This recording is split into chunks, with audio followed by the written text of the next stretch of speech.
வணக்கம் நேயர்களே. ஒரு 8 அருமையான சைக்காலஜிக்கல் ரூல்ஸ் இருக்கு. இதை நம்ம கடைபிடிச்சோம்னா என்னைக்குமே நம்ம குவாலிட்டி சூப்பராக இருக்கும். நம்பர் 1 என்ன தெரியுமா? பொது இடத்துல நம்ம செல்போனில் ஸ்பீக்கர் சவுண்டை அதிகமாக வச்சு ரிங்டோன் வைக்கிறது அல்லது பாட்டு போடுறது, ரொம்ப சத்தமாக போடுறது எல்லாருமே விரும்பலைங்க. அது ஒரு இரிட்டேட்டிங்கான விஷயம். அதில் கவனமாக இருக்கணும். நம்பர் 2 என்ன தெரியுமா? ஒருத்தங்க ஒல்லியாக இருக்கலாம் அல்லது சதை போட்டு குண்டாக இருக்கலாம்.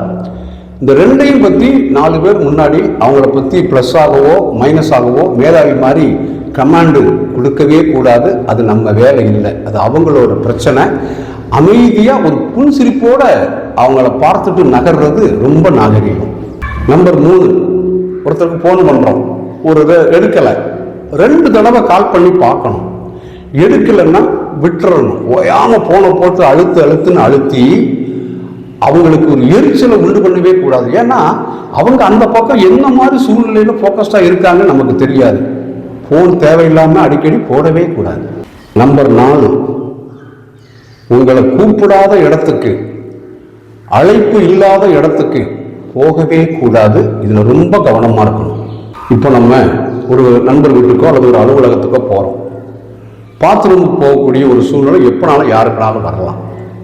அந்த பாத்ரூமை பயன்படுத்துவது ஒரு சிறந்த பண்பு.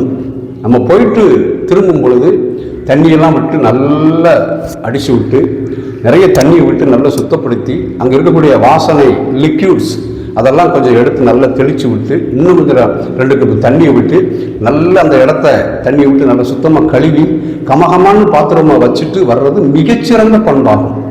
நம்பர் 6, இப்போ எங்கேயோ ஒரு இடத்துக்கு, அலுவலகத்துக்கோ ஜவுளி கடைக்கோ நகை கடைக்கோ ஒரு பெரும் வணிக வளாகத்துக்கோ போகிறோம். லிஃப்ட் போகுது வருது. இப்போ நம்ம லிஃப்ட்டுக்கு காத்துட்ருக்கோம். லிஃப்ட் இறங்கி நம்ம நிற்கிற இடத்துக்கு கரெக்டாக அந்த என்ட்ரிக்கு வருது. உடனே முண்டி அடிச்சு நம்ம உள்ளே போகக்கூடாது. அங்கே இருக்கிறவங்க வெளியில் வர்ற வரைக்கும் ஒரு ஸ்மைலோட காத்திருந்துட்டு அவங்க போனதுக்கப்புறம் லிஃப்ட்டுக்குள்ளே போகிறது ஒரு சிறந்த பண்பு.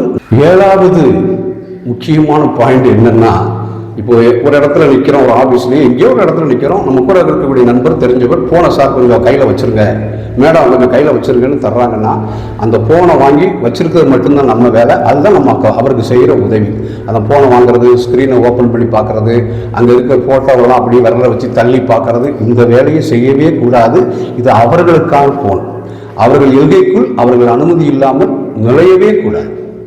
8வது முக்கியமான பாயிண்ட், அமைதியாக இருப்பது. சில இடங்களில் காமா அமைதியாக அப்படியே எல்லா நடக்கக்கூடிய விஷயங்களையும் அப்சர்வ் பண்ணணும். ஏன்னா எல்லா இடத்துலையும் கத்தி பேசணும் அப்படிங்கிற அவசியமே இல்லை. ஏன்னா மௌனம் மலையை கூட அசைத்து பார்க்கும். மௌனம் அதை வைத்திருப்பவரை விட எதிரில் இருப்பவருக்கு எடை அதிகரித்து கொண்டே போகும். இதை கேட்ட நீங்கள் எல்லாருமே சாதிப்பதற்காகவே பிறந்திருக்கிறீர்கள். நீங்கள் அனைவரும் ஐஸ்வர்யம் பொங்க வாழணும். தெரிஞ்ச விஷயங்கள தான் சொல்லியிருக்கிறேன், அதை நினைவில் வச்சுக்கோங்க. இன்னும் உங்கள் நண்பர்களுக்கெல்லாம் இதை ஷேர் பண்ணி அவங்களுடைய தரம் மேம்படுவதற்கு நீங்கள் துணையாக இருங்கள். நன்றி, வணக்கம்.